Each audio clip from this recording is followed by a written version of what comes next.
সুপ্রিয় দর্শক মণ্ডলী, পুরাতন দলিল খুঁজে পাচ্ছেন না বা বালাম বইয়ের পৃষ্ঠা ছেঁড়া আপনার ক্ষেত্রে যদি এমনটি হয়, তাহলে আজকের ভিডিওটি আপনার জন্য।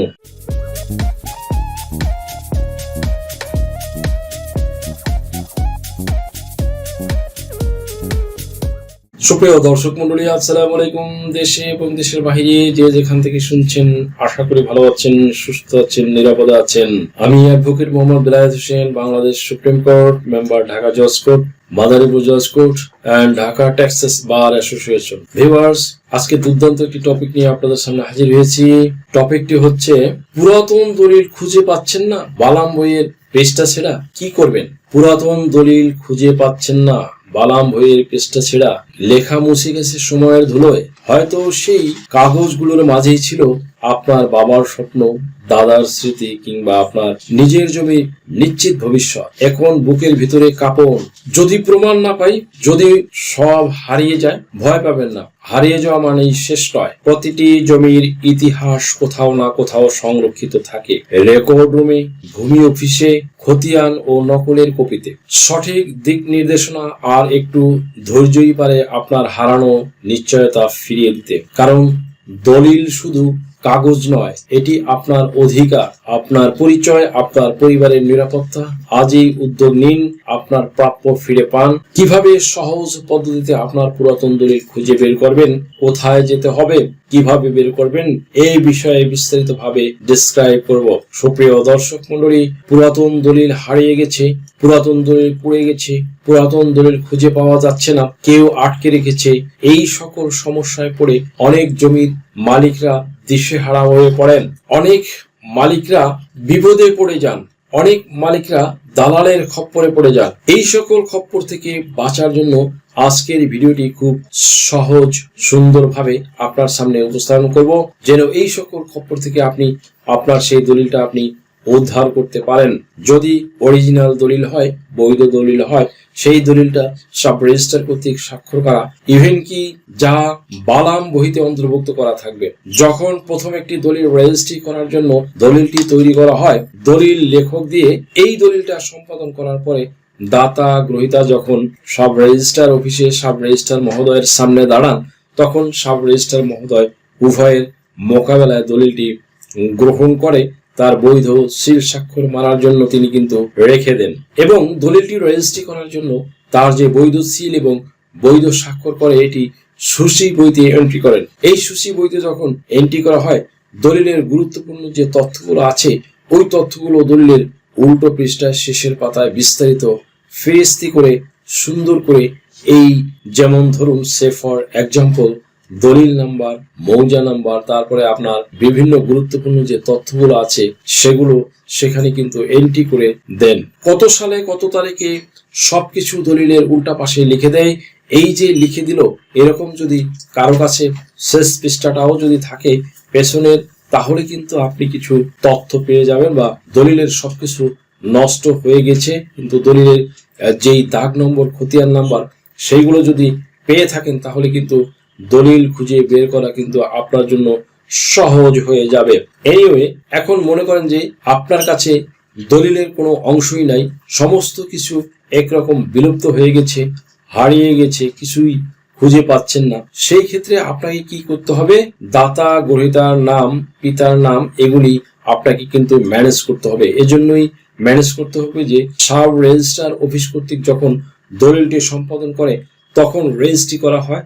যখন এই দলিলটি এন্ট্রি করার জন্য, লিপিবদ্ধ করার জন্য দুইটা সূচি বই খোলা হয়, দুইটা সূচি বই হয়ে থাকে। এই দুইটা সূচি বইতে এটি কিন্তু এন্ট্রি করা হয়। তার মধ্যে এক নাম্বার যে সূচি বই থাকে, তার মধ্যে দাতা গ্রহীতার নাম, ঠিকানা দিয়ে একটি সূচি বই ও মেইনটেইন করা হয়।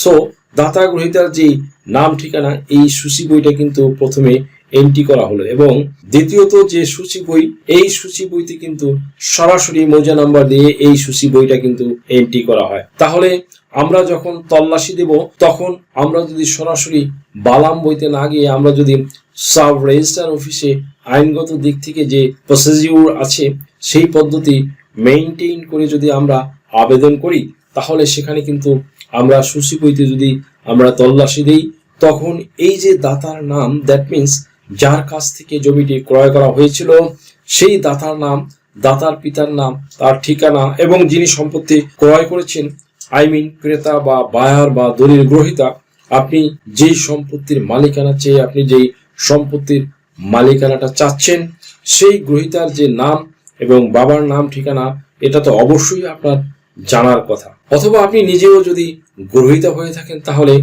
নাম ঠিকানা এগুলো কিন্তু 100% লাগবে। তারপর হচ্ছে এগুলো ম্যান্ডেটরি। তারপর হচ্ছে দাতাকে এবং গ্রহীতাকে এই সমস্ত কিছু দিয়ে আপনি কিন্তু এই সূচি বইতে প্রথমে তল্লাশি দিতে পারেন। তারপর আসা যাক যে আপনি যদি মৌজা নাম্বারটা জানেন, আর যে মৌজা নাম্বারে আপনি জমিটা দখলে আছেন বা যেই জমিটি আপনি খুঁজছেন সেই মৌজা নাম্বারটা বা দাগ নাম্বারটা আপনি পাচ্ছেন। আপনি দ্বিতীয় সূচি বই যেটি সেই বইতে মৌজা নাম্বার এবং দাগ নাম্বার দিয়ে সেই সূচি বইতে তল্লাশি দিলেও কিন্তু আপনি পেয়ে যাবেন। তারপরে হচ্ছে আপনার বালাম নাম্বার। আচ্ছা, এখন আসা যাক যে সূচি বই দুইটা মেইনটেইন করা হয় এই জন্যই যে আপনার যে দলিলটা যত সালে হয়েছে সেই দলিলটা ওই সূচি বইতে এন্ট্রি করার পরে ওই দলিলের হুবহু একটি কপি বালাম বইতে বালাম বইয়ের কত নাম্বার বালাম বই, ইভেন কি কত নাম্বার পৃষ্ঠা থেকে কত নাম্বার পৃষ্ঠা পর্যন্ত আপনার দলিলটি লিখিতভাবে এন্ট্রি করা হয়েছে সেটিও কিন্তু আপনার দলিলের উল্টো পাতায় কিন্তু লেখা থাকে। যদি ফটোকপিও কারো কাছে থাকে তাহলে সেটি নিয়েও কিন্তু আপনারা তল্লাশি দিলে খুব সহজেই কিন্তু পেয়ে যাবেন। সো যেহেতু আপনার কাছে কোনো কিছুই নেই তাহলে আপনারা মৌজা নাম্বার দিয়ে সরাসরি সূচি বইতেও কিন্তু তল্লাশি দিতে পারবেন।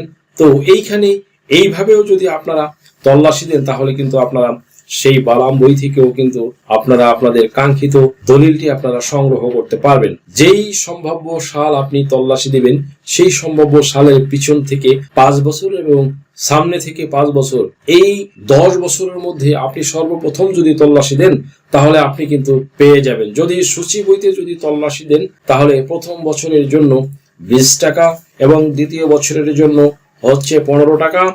অনেকে প্রশ্ন করতে পারেন যে আপনার কাছে দিলে আপনি কি সার্চিং দিয়ে বের করে দিতে পারবেন, এমন অনেকেই প্রশ্ন করে, অনেকেই জানতে চান। সুপ্রিয় দর্শক মন্ডলী, এখানে অ্যাজ পার ল অনুসারে কথা বলতে হয়। আমাদের সংশ্লিষ্ট বিভাগ যেগুলি ভূমি অফিস সেখানে আপনি কোনোদিন 20 টাকা দিয়ে সার্চিং দিয়ে পাবেন না। সেখানে আপনি সরে জমিনে যাবেন, আপনি দালালের খপ্পরে না পড়ে আপনি যেখানে যেই ব্যক্তি আপনার কাজ করে দেবে বলে আপনার মনে হয় আপনি তার সাথে কথা বলে আপনি সেইভাবে কনভিন্স করে আপনি তল্লাশি দিবেন। আপনার প্রয়োজন হচ্ছে সেই দলিলটি ওই 10 টাকা 20 টাকা এখন আর কিন্তু তল্লাশি দেওয়া হয় না, এটা আমিও জানি আপনিও জানেন। তবে নিয়মের মধ্যে যেটি আইনগত দিক থেকে যেটি বলার কথা সেটি আপনাদের সামনে উপস্থাপন করলাম। তারপর হচ্ছে বালাম বইতেও কিন্তু যদি আপনি তল্লাশি দেন প্রথম বছর 200 টাকা নিচে এখন কোনো তল্লাশি দেওয়া হয় না।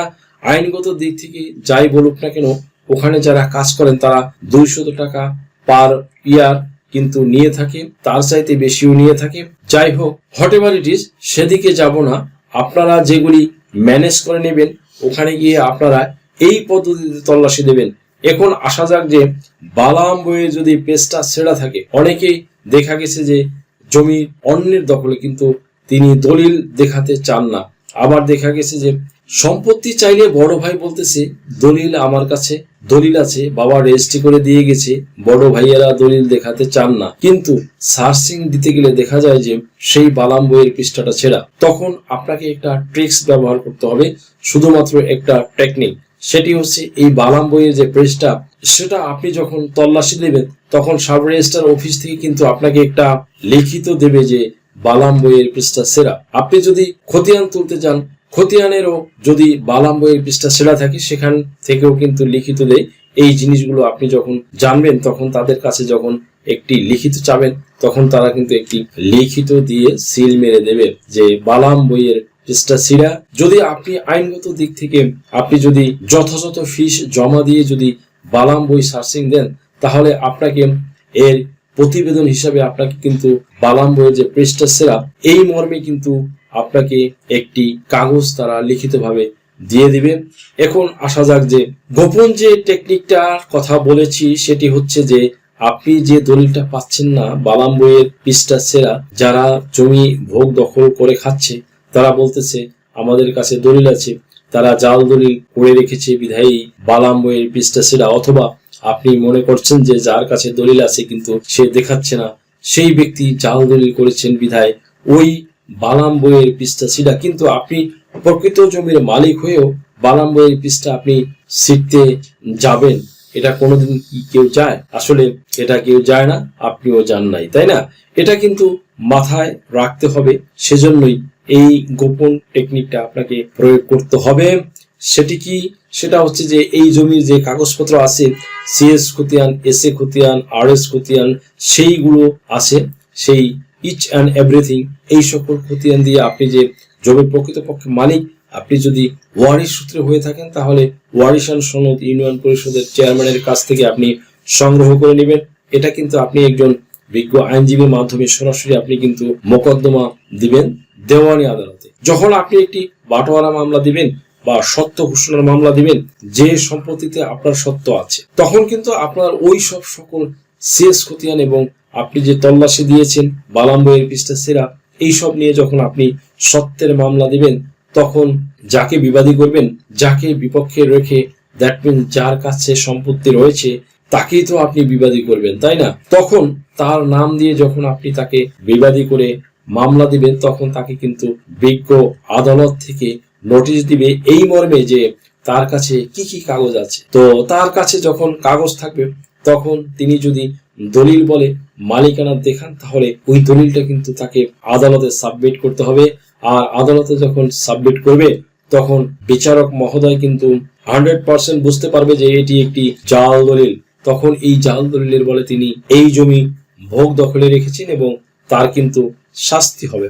আর যদি তিনি দলিল সাবমিট করতে না পারেন, তাহলে কিন্তু আপনার পক্ষে রায়, ডিক্রি সবই চলে আসবে, বিকজ অফ ওই বালাম বইয়ের যে পৃষ্ঠা সেরা, সেজন্য। তবে একটি কথা হচ্ছে যে যদি আপনাদের কাছে পূর্বের দলিলের কোনো ফটোকপি থাকে, তাহলে এই মামলার সময় যদি আপনারা সেটিকে সাবমিট করেন, তাহলে কিন্তু বিচারক মহোদয় যখন বালাম বইয়ের ব্যাপারে সংশ্লিষ্টদের তলব করবেন, যদি প্রয়োজন মনে করেন, অ্যান্ড দেন হচ্ছে তখন যদি দেখেন যে বালাম বইয়ের পৃষ্ঠা সেরা, তাহলে হয়তোবা তিনি জাজমেন্ট এমন ভাবে দিতেও পারে যে আপনাদের যে দলিলটা আছে সেটা ওখানে এন্ট্রি করে দেওয়ার জন্য এমন জাজমেন্টও কিন্তু বিচারক মহোদয় নিতে পারেন। আদালতের বিচারাধীন মামলার আদালতের বিচার্য বিষয়, তাহলে আদালতের ইচ্ছা করলে অনেক কিছুই করতে পারে। সুপ্রিয় দর্শক মন্ডলী, তাহলে বালাম বইয়ের পৃষ্ঠা সেরা থাকলে আপনারা যেই কাজটি করবেন সেটি ইতিপূর্বে বলেছিলাম। আর নতুন ভাবে যে আপনারা তল্লাশি দেবেন, এই সূচি বই দুটি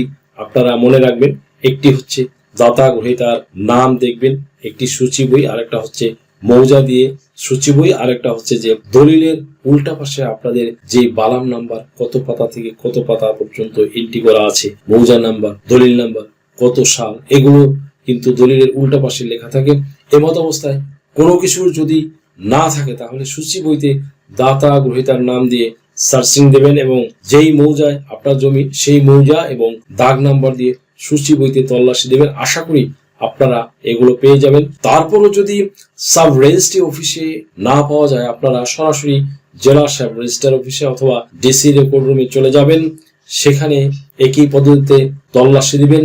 সেখানেও যদি না পান, তাহলে আপনারা বিভাগীয় যে আপনাদের জরিপ এবং রেকর্ড যে অধিদপ্তর রয়েছে সেখানে আপনারা খোঁজ নেবেন, তল্লাশি দিবেন। আশা করি সেখানে আপনাদের কাঙ্ক্ষিত দলিলটি পেয়ে যাবেন।